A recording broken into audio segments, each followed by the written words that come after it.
Ladies and gentlemen, there is a teaching you have been asked to forget, a truth buried deep beneath years of instruction.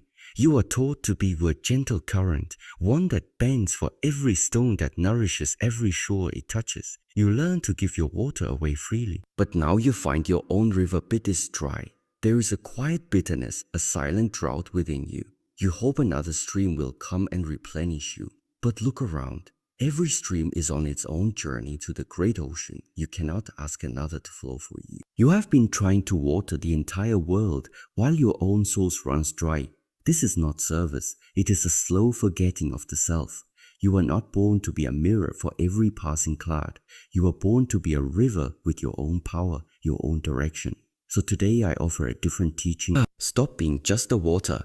Become the riverbank as well. We have confused two different things for a very long time. The ripple and the sea, the mask and the face. Being nice is the ripple on the surface. It is a reaction. It seeks calm waters, even if it means ignoring the powerful currents below. To be nice is to quiet your own song, to hold your breath, to not when your spirit wants to turn away. It is the art of becoming invisible. True goodness, however, is the sea. It comes from a place of depth. Its power is not in its gentleness, but in its truth. It is the alignment of your inner current with your outer flow. To be good is to speak from your center, to move with courage, and to exist with awareness, even if your tides make other boats uncomfortable. Niceness seeks to be liked. Goodness seeks to be true. And in that there's an ocean of difference. When you begin the practice of conscious selfishness, you start to honor the wisdom of your own nature. You drink when you are thirsty. You find shade when the sun is high. You say no to a path that leads away from your own mountain. You cease asking for permission to take a breath. This is not pride, it is wisdom. The world does not reward the stream that empties itself into the desert sand. It celebrates the river that carves canyons. The river that is so full of life, it can support the forest on its bank. Conscious selfishness is an act of honoring life. It is the first step toward living a life that flows with power. The truth is simple. You cannot pour from an empty vessel. When you endlessly offer your energy, your spirit to everyone who passes, nothing remains within. You become a hollow gourd, brittle and light. What began as a flow of love becomes a landscape of silent suffering. But when you attend to your own source first, for you allow yourself to be filled, you become a deep, clear lake. Your stillness becomes a gift. Your presence becomes nourishment. You stop offering the world your emptiness and begin to share your wholeness. That is not selfishness. It is the highest form of generosity. The constant need to please is not kindness. It is a form of fear. It is the fear of the void, the fear of judgment, the fear of being an outcast. So one shapes themselves like soft clay to fit any hand that might hold them, betraying the form they were meant to take. Let us call this what it is, a subtle bargain. When you bend your spirit to fit another's mold, hoping for belonging, it is not love. It is fear wearing the robes of compassion. A true meeting of spirits can only happen when two rivers full and powerful flow side by side. Drop the performance. Let others see the true current of your being, even if it means they choose to walk a different shore. It is time to understand that boundaries are not walls. They are the sacred banks of a river. Saying no does not mean you are a stone. It means you are a river with a clear path. When you define your space, you are not closing others out. You are protecting the life force that flows within you. Others may call you selfish when your current no longer serves their journey. But what they truly mean is your river no longer flows where I want it to go. You begin to feel what is a nourishing stream and what is a draining swamp. You quiet the noise of the world. You stop performing. You stop proving. You begin to flow with an inner compass, a sense of your own ocean. And here is the great paradox. This does not cut you off from the world. It deepens your connection. You are more present, more true, more potent. You stop needing others and begin to choose them. And that choice born of fullness changes everything. You will see in the end that this path is not about living for yourself at the expense of others. It is about becoming so full within that you no longer look to others to fill you. You can love without needing to possess. You can give without feeling drained. You can serve without forgetting yourself. You stop shrinking to fit into small places and start expanding toward the open sky. Let the world call this whatever it wants. Let them not understand but never again forget your own source just to be a fleeting ripple in someone else's pond. Your life deserves more than a reflection. It deserves its own depth, its own flow.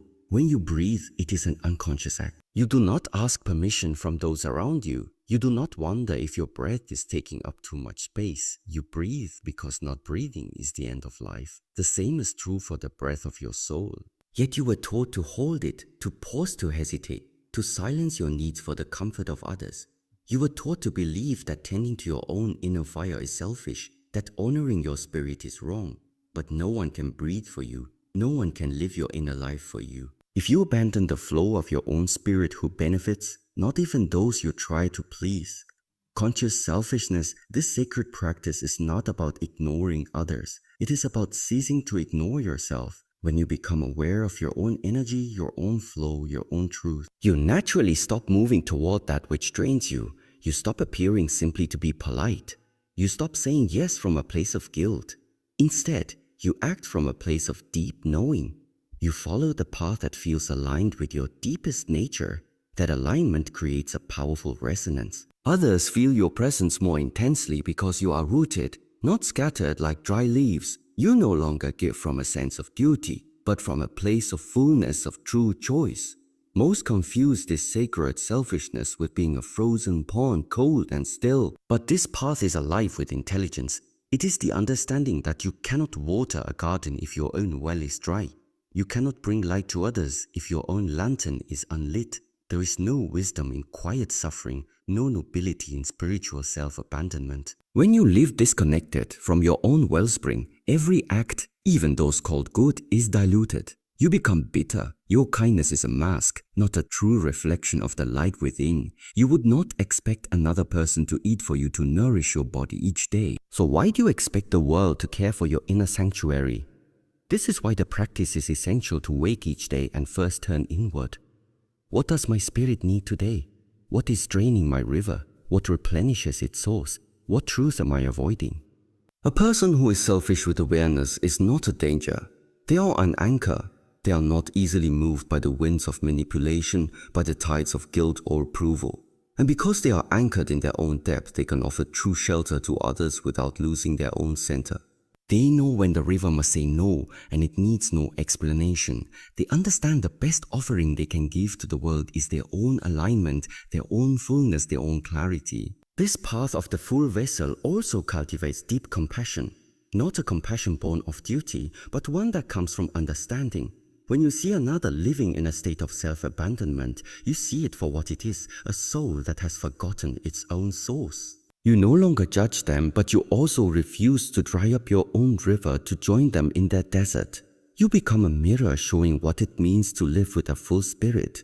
You do not command, you radiate. You do not preach, your very being becomes the teaching, and those who are ready will feel it. They will start to question their own emptiness, and some may even begin the journey toward their own inner source. So let the word selfish lose its power to wound. See it differently, reclaim it. To be selfish with awareness is to honor the life that flows through you. You did not come here to be a forgotten stream evaporating for the sake of appearances. You came here to grow, to awaken, to become a river so rooted in its truth that your very presence makes the lands around you more fertile. Stop asking for permission to take your own path to the sea. Like the tree that reaches for the sun without guilt, like the river that flows to the ocean without asking, you too must honor the design of your own soul. This is not selfishness, it is life itself. To be selfish with awareness is not to close yourself off from the world. It is to finally open yourself to the truth of why you are here. It is to look at the life force that moves through you, this invisible sacred current that animates your breath, your heartbeat, your dreams, and treat it as something too precious to waste. It is to remember that the energy flowing within you is not random, not accidental, and certainly not replaceable. It is yours, and it carries with it a purpose that only you can fulfill. You did not come here to be a forgotten stream quietly evaporating under the weight of expectations, disappearing into nothingness because you were too afraid to make ripple. You did not come here to dilute yourself for the sake of appearances, to bend your course for every voice that tells you where you should go. No, you came here to grow, to awaken, to become a river so rooted in its own truth that it carves valleys, nourishes fields, and reshapes landscapes simply by being what it is. Your path is not meant to be invisible. Your journey is not meant to be erased by the tide of conformity. A river does not apologize for its direction. It does not shrink when it meets a rock. It simply finds a way around it, over it, through it. Its power is not in arrogance but in constancy. And so it is with you. You are here to flow, to find the ocean that calls to you whether anyone else understands it or not. Stop asking for permission to take your own path to the sea. Stop waiting for approval from those who have never even tasted the waters you're heading toward. Your soul knows where it's going. Your spirit knows what it needs. And every time you silence that knowing, you betray not only yourself but the life that entrusted you with this journey. The world will call you selfish. It will say you are abandoning responsibilities, neglecting expectations, or chasing impossible dreams. But hear this. There is a selfishness that is destructive, and there is a selfishness that is sacred. Destructive selfishness takes without giving, consumes without creating, demands without contributing. But sacred selfishness with awareness is different. Sacred selfishness is when you choose to honor the blueprint of your own soul before bending to the noise of the crowd. It is when you realize that the greatest gift you can give to the world is to become fully alive, fully awake, fully you. Think of a tree. Does it ask the neighboring trees if it's okay to grow taller? Does it apologize for sending its roots deeper in search of water? Does it shrink back when its branches block the sun from the ground below? No! The tree honors its design. It reaches for the light without guilt because that is what it was born to do. In doing so, it provides shade, fruit, shelter, and beauty for countless other lives, but only because it first chose to live in alignment with what it was meant to be. Think of a river. Does it hesitate before flowing into the ocean? Does it fear being too ambitious, too vast, too free? No. It honors gravity's pull, the core of the sea, the natural direction of its being. It does not need permission to exist in fullness, and so it is with you. To honor the design of your soul is not an act of arrogance, it is an act of life itself. You were not born to merely exist in the margins of someone else's story. You were born to embody your own chapter, to live so completely that others feel the echo of your presence long after you've moved on. This is why awareness matters. Without awareness, selfishness can turn into blind greed or thoughtless indulgence. But with awareness, it becomes something holy. It becomes the ability to discern what truly nourishes your soul from what merely distracts it. It becomes the courage to say yes when your heart calls and no when the world demands your silence. Being selfish with awareness means knowing your own limits and honoring them. It means protecting your energy from people or environments that drain you. It means allowing yourself rest without guilt, play without justification, and growth without apology. It is refusing to shrink just because others are uncomfortable with your expansion. It is understanding that the sun does not dim itself for the comfort of those who fear the light. But here's the deeper truth. When you live this way, you give more than you ever could by simply trying to please everyone. A river that dries up trying to water every field it passes will never reach the sea, and the ocean will be poorer for it. You cannot pour into others from an empty cup. Your joy, your creativity, your passion, these are not luxuries. They are your lifeblood. When you protect them, when you nurture them, when you give yourself the freedom to follow them, you overflow naturally. Others drink from your abundance without you even trying. This is why the most alive people are also the most giving. They are not running on fumes. They are running on truth. They have learned that to serve from fullness is the only way to serve at all. So be the tree that grows tall without shame. Be the river that flows without hesitation. Be the soul that honors its own design without apology, because in the end your life is not a performance for the crowd. It is a dance with the divine, a journey between you and the current that moves through your veins. And when you reach the ocean, the place where your spirit expands beyond what you thought possible, you will not be judged by how many people approved of your path. You will be measured by whether you followed it at all. So honor the life that flows through you. Tend to it as you would the most precious garden. Let the roots grow deep. Let the branches reach high. Let the waters run clear. And never ever ask for permission to be what you already are, for this is not selfishness, but self.